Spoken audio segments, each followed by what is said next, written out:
প্রিয় ছাত্রছাত্রীবৃন্দ, সবাইকে রায়েরমাল অনার্স মহাবিদ্যালয়ের পক্ষ থেকে ধন্যবাদ। আমি পুষ্পক বিশ্বাস, সহকারী অধ্যাপক, রায়েরমাল অনার্স মহাবিদ্যালয়, খুলনা। প্রিয় ছাত্রছাত্রীবৃন্দ, আজকে তোমাদের যে বিষয়টি আমি আলোচনা করব তা হচ্ছে আবর্তন।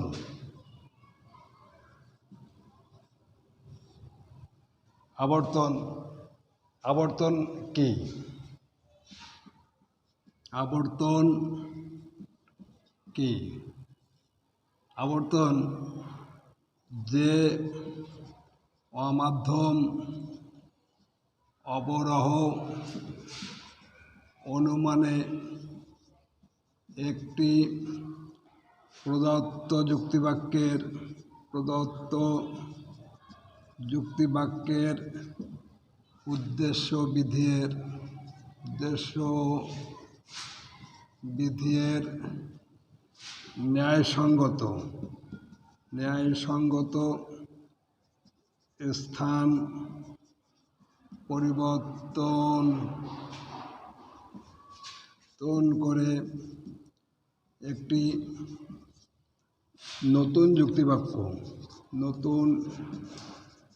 যুক্তিবাক্য স্থাপন করার পদ্ধতিকে আবর্তন বলে। যেমন সকল মানুষ হয় মরণশীল,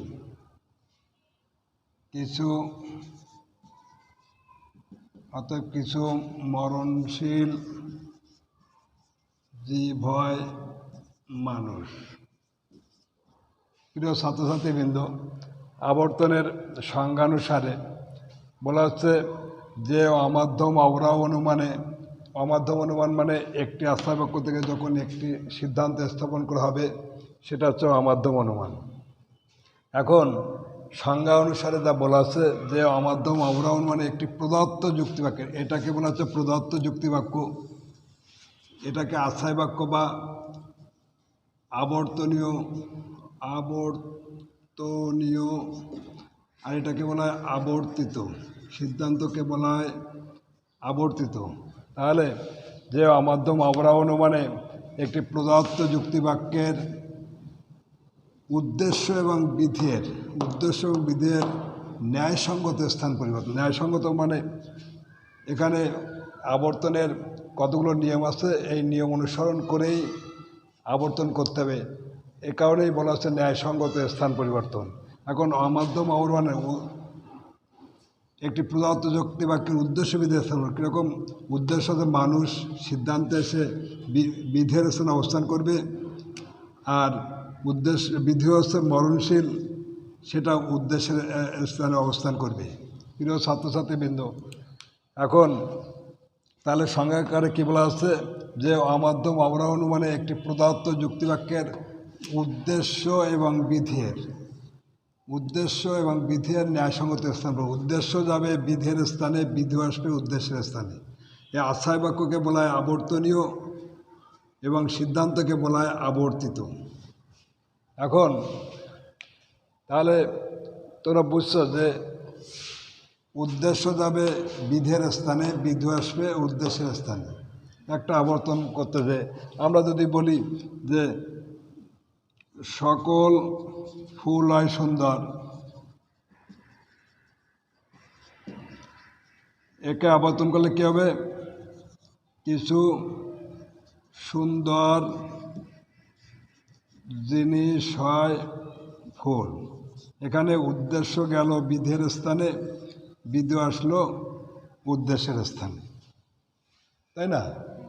তাহলে সংজ্ঞায় যেভাবে আমরা বলছি তার উদাহরণ আমরা দিলাম। এইবার আমরা 4 প্রকার যুক্তিবাক্য আছে, এই 4 প্রকার যুক্তিবাক্যে কীভাবে আমরা আবর্তন করব এখন দেখানো হবে। 4 প্রকার যুক্তিবাক্যের এই এবং ও যুক্তিবাক্য। এখন আমরা ধারাবাহিকভাবে এই যুক্তিবাক্যের আবর্তন করলে কি হবে? ই যুক্তিবাক্যের আবর্তন করলে কি হবে, আই যুক্তিবাক্যের আবর্তন করলে কি হবে এবং ও যুক্তিবাক্যের আবর্তন করলে কি হবে সে সম্পর্কে আমরা জানব। একটা উদাহরণের সাহায্যে ব্যাখ্যাটা বোঝানো যাক। সকল মানুষ হয় জীব, এ যুক্তিবাক্যের আবর্তন করলে এ যুক্তিবাক্য হওয়ার কথা ছিল, যেহেতু এর আগে আমরা আবর্তনের এই আই এবং ও যুক্তিবাক্যের আবর্তন করার আগে আবর্তনের নিয়মগুলো শিখে আসি। আবর্তনের নিয়ম, আবর্তনের নিয়ম এক, আবর্তনীয়র উদ্দেশ্য পদ আবর্তিতের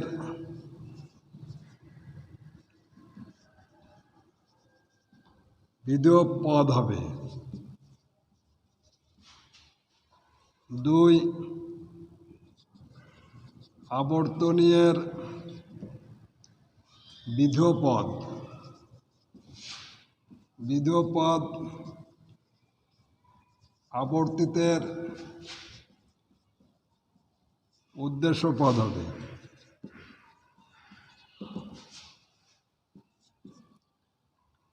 আবর্তনীয় ও আবর্তিতের গুণ একই হবে। এবং 4 নম্বর নিয়ম হচ্ছে আবর্তনীয়ের কোনো অব্যাপ্য পদকে সিদ্ধান্তে ব্যাপ্য করা যাবে না।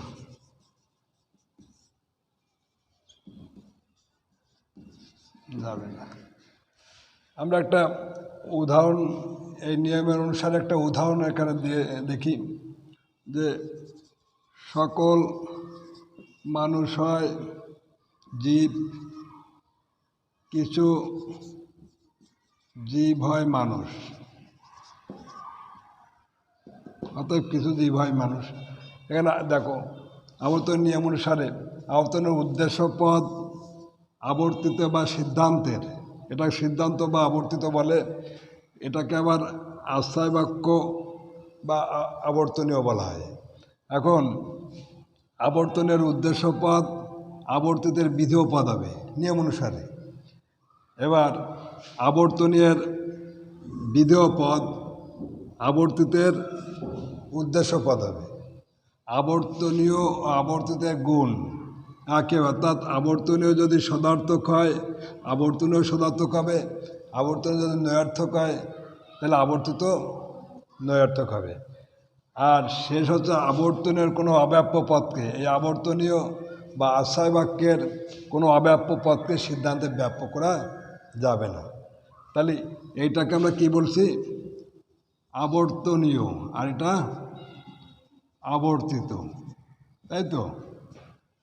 এখন এই 4 প্রকার নিয়ম, এই নিয়ম অনুসারে আমরা এই আই এবং ও যুক্তিবাক্যের আবর্তন দেখাবো। এই নিয়ম অনুসারে এই আই এবং ও যুক্তিবাক্যের আবর্তন দেখাবো। এখন এই আই এবং ও যুক্তিবাক্যের আবর্তন, এই যুক্তিবাক্যের আবর্তন করলে কি হয়, যেহেতু এ বাক্য একটি সদার্থক যুক্তিবাক্য, তাহলে এর আবর্তনও সদার্থক যুক্তিবাক্য হবে, অর্থাৎ এ বা আই হবে। কিন্তু এ যুক্তিবাক্যের আবর্তন যদি এ যুক্তিবাক্য টানি, ধরো সকল মানুষ হয় দ্বিপদ, এর থেকে যদি এ যুক্তিবাক্য টানি সকল দ্বিপদ জীব হয় মানুষ, তাহলে আমার চতুর্থ নিয়ম অনুসারে, চতুর্থ নিয়ম কী ছিল, কোনো অব্যাপ্য পদকে সিদ্ধান্তে ব্যাপ্য করা যাবে না। এখন আমরা জানি এই যুক্তিবাক্যের উদ্দেশ্য হচ্ছে ব্যাপ্য বিধি হচ্ছে অব্যাপ্য,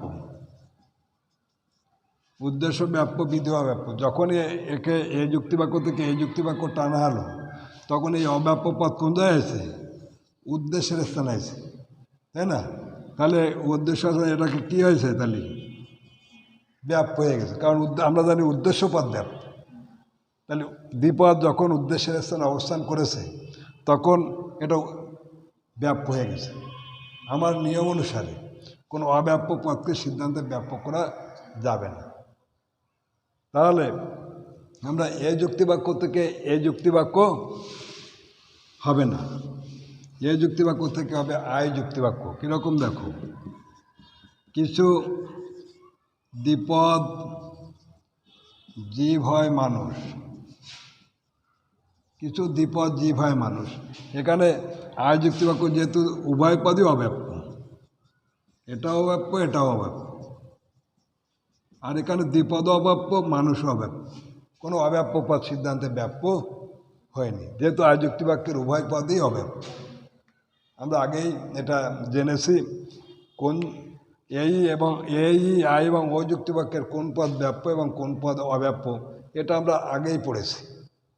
অতএব তাহলে এই যুক্তিবাক্যের আবর্তন করতে গেলে হবে আই যুক্তিবাক্য, এই যুক্তিবাক্যের আবর্তন এই যুক্তিবাক্য হবে না।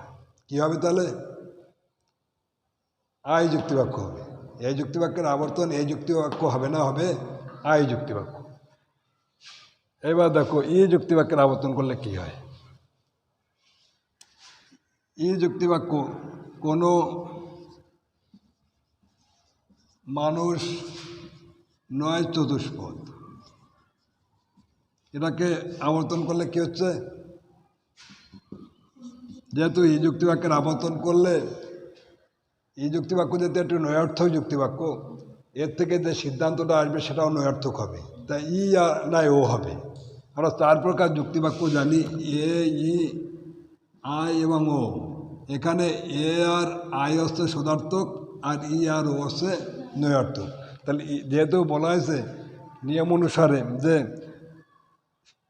এখানে আর্থাবাক্য সদার্থক হলে সিদ্ধান্ত সদার্থক হবে, আর্থাবাক্য নয়ার্থক হলে সিদ্ধান্ত নয়ার্থক হবে। যেহেতু এই যুক্তিবাক্য একটি নয়ার্থ যুক্তিবাক্য, সেহেতু এর থেকে যে সিদ্ধান্তটা আসবে সেটা নয়ার্থক হবে। হয় ই হবে নয় ও হবে, ই হবে নয় ও হবে। তাহলে এই যুক্তিবাক্য সার্বিক যুক্তিবাক্য যদি সত্য হয়, যদি সঠিক হয়ে যায়, তাহলে ও যুক্তিবাক্য আর টানা লাগে না। এই যুক্তিবাক্যের আবর্তন যদি এই যুক্তিবাক্য হতো, তাহলে আর আই যুক্তিবাক্য টানা লাগতো না, তাই তো? আগে দেখে নি, এই যুক্তিবাক্যের আবর্তন এই যুক্তিবাক্য যদি হয়, তাহলে ও যুক্তিবাক্য লাগবে না, কারণ বিশেষ যুক্তিবাক্যের সত্যতা সার্বিক যুক্তিবাক্যের মধ্যেই নিহিত থাকে। তাহলে কোনো চতুষ্পদ জীব নয় মানুষ, এখানে আমরা জানি এই যুক্তিবাক্যের উদ্দেশ্য ব্যাপ্য, বিধিও ব্যাপ্য। তাহলে এটাও ব্যাপ্য ওটাও ব্যাপ্য, এই যুক্তিবাক্য দুটোই কোনো অব্যাপ্য পদ সিদ্ধান্তে ব্যাপ্য হয়নি। আমার হচ্ছে আচ্ছা বাক্যের কোনো অব্যাপ্য পদ সিদ্ধান্ত যাতে ব্যাপ্য না হয়। তো এখানে যেহেতু দুটোই ব্যাপ্য আছে, তাহলে অব্যাপ্য পদ সিদ্ধান্তে ব্যাপ্য হচ্ছে না, তাই না? যেহেতু এটা এই যুক্তিবাক্যের উভয় পদই ব্যাপ্য, এখানেও ব্যাপ্য আছে এখানেও ব্যাপ্য আছে। তাহলে এই যুক্তিবাক্যের আবর্তন করলে হবে এই যুক্তিবাক্য, আর তাহলে আর ও যুক্তিবাক্য টানার প্রয়োজন নেই। যেহেতু এটা এই যুক্তিবাক্য থেকে এই যুক্তিবাক্য টানা যাচ্ছে, হয় এই যুক্তিবাক্যের আবর্তন করলে এই যুক্তিবাক্য হয়, তাহলে এটা সার্বিক যুক্তিবাক্য সত্য, তাহলে বিশেষ যুক্তিবাক্যের আর কোনো প্রয়োজন নেই। বিশেষ যুক্তিবাক্য সার্বিক যুক্তিবাক্যের মধ্যেই নিহিত আছে। এবার আই যুক্তিবাক্যের আবর্তন করলে কী হচ্ছে দেখো, কিছু ছাত্র হয় মেধাবী, এটাকে আবর্তন করলে কী হবে? কিছু মেধাবী জীব হয় ছাত্র, তাই তো? এখানে দেখো আয় যুক্তিবাক্যের আমরা জানি উভয় পদই অব্যাপ্য, উভয় পদই কি অব্যাপ্য। এর থেকে যে সিদ্ধান্তটা আসছে সেটাও কি আছে, যেহেতু আই যুক্তিবাক্য হয়েছে, এটাও কি হচ্ছে, দুটো পদই অব্যাপ্য রয়েছে, তাই না? এখানে দুটো পদই অব্যাপ্য হয়েছে। সিদ্ধান্তের নিয়ম অনুসারে এখানে কী হলো, উদ্দেশ্যপদ বিধির স্থান গেছে, বিধেয় পদ উদ্দেশ্যের স্থান আইছে। হ্যাঁ, আশাবাক্য সদার্থক আছে, সিদ্ধান্ত সদার্থক আছে, তাই তো? আশাবাক্য যা থাকবে সিদ্ধান্ত তাই থাকবে। তাহলে এখানে কী হয়েছে, আবর্তনের সবগুলো নিয়মই অনুসরণ করেছে, তাই তো? তাহলে আমরা আয় যুক্তিবাক্যের আবর্তন পাই হচ্ছে আয় যুক্তিবাক্য। তাহলে আয় যুক্তিবাক্যের আবর্তন করলে কি হবে, আয় যুক্তিবাক্য হবে। আয় যুক্তিবাক্যের আবর্তন করলে কী হয়েছে, আয় যুক্তিবাক্য হয়েছে। এবার দেখো ও যুক্তিবাক্যের আবর্তন করলে কি হচ্ছে, যদি বলি কিছু ফুল নয় লাল, ফুল নয় লাল, এটাকে যদি আবর্তন করি, আমরা জানি ও যুক্তিবাক্যের উদ্দেশ্য হচ্ছে অব্যাপ্য পদ, অব্যাপ্য, বিধি হচ্ছে ব্যাপ্য, বিধি হচ্ছে ব্যাপ্য। এখন এখান থেকে যদি আমি অযুক্তিবাক্য থেকে অযুক্তিবাক্য টানি, তাহলে কী হচ্ছে দেখো, কিছু লাল জিনিস নয় ফুল, তাহলে কী হচ্ছে, এই অব্যাপ্য পদটি, তাই তো, কোন যাচ্ছে, বিধের স্থানে অবস্থান করছে। আমরা জানি কি বিধেয় পদ কী হবে, ব্যাপ্য, ছিল কি অব্যাপ্য। আমার নিয়ম অনুসারে কী হবে, কোনো অব্যাপ্য পদ সিদ্ধান্তে ব্যাপ্য করা যাবে না। এর প্রথম তিনটা নিয়ম, আবর্তনের তিনটা নিয়ম ঠিক আছে। উদ্দেশ্যে বিধের স্থানে, বিধি আসছে উদ্দেশ্যের স্থানে, গুণ ঠিক আছে, কিন্তু একটা নিয়ম এখানে অনুসরণ করেনি। এই অব্যাপ্য পদ সিদ্ধান্তে অব্যাপ্য হয়নি, সিদ্ধান্তে ব্যাপ্য হয়ে গেছে। নিয়ম হচ্ছে কোনো অব্যাপ্য পদকে সিদ্ধান্তে ব্যাপ্য করা যাবে না, তাহলে আবর্তনের নিয়ম লঙ্ঘন করবে। এই কারণে ও যুক্তিবাক্যের আবর্তন করা যায় না, ও যুক্তিবাক্যের আবর্তন করা যাবে না। তাহলে ও যুক্তিবাক্যের আবর্তন করলে কী হবে, আস্থাবাক্যের অব্যাপ্য পদ সিদ্ধান্তে এসে ব্যাপ্য হয়ে যাবে, আস্থাবাক্যের অব্যাপ্য পদ সিদ্ধান্তে এসে ব্যাপ্য হয়ে যাবে। এই কারণে ও যুক্তিবাক্যের আবর্তন করা যাবে না। তাহলে আমরা আজকে কী শিখলাম, যে আবর্তন কি, আবর্তনের নিয়ম কয়টিও কী কী, এবং ই আই এবং ও যুক্তিবাক্যের আবর্তন করলে কি হয়, এই বিষয়গুলো আমরা শিখলাম, তাই তো?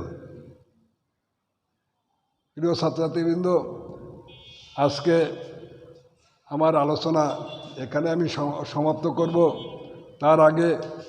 তার আগে তোমরা বাড়িতে নিয়মিত এখান থেকে যে সাবান দিয়ে হাত ধুবে এবং বাইরে গেলে মাস্ক পরিধান করবে এবং সুস্থ থাকবে, ভালো থাকবে, এই বলে আমি আজকের আলোচনা এখানেই সমাপ্তি ঘোষণা করছি।